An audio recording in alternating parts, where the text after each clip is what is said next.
Although depression is most common in adults, with 16.5% of the adult U.S. population being depressed in the course of a lifetime, teenagers and even young children also experience depression. Some studies have found that 2% of young children will experience depression, and among teenagers, that statistic goes up to 11.2%. Depression can be brought on by many different things. There is also a genetic component, however, and we found that depression that runs in families can start to present earlier in succeeding generations.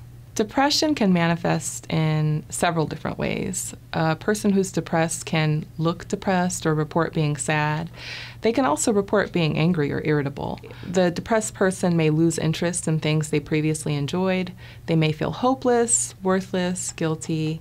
They may also feel physical things such as increased or decreased appetite, increased or decreased sleep. They also, more seriously, can experience suicidal thoughts. Thankfully, there are many treatment options available for depression. Your mental health professional may present you with talk therapy, medications, or both. It depends on the severity of your depression. Here are some tips in general to improve your mood, whether or not you're depressed. One is exercise. Exercise has actually been shown through research to help improve mood. It can actually even help improve some mild or moderate depression. Usually 30 minutes of aerobic activity 5 days a week is recommended, but if you can't do 5 days, do what you can and at least get 3. Another tip is to stay connected. Make sure you have strong social networks where you feel accepted and loved and supported.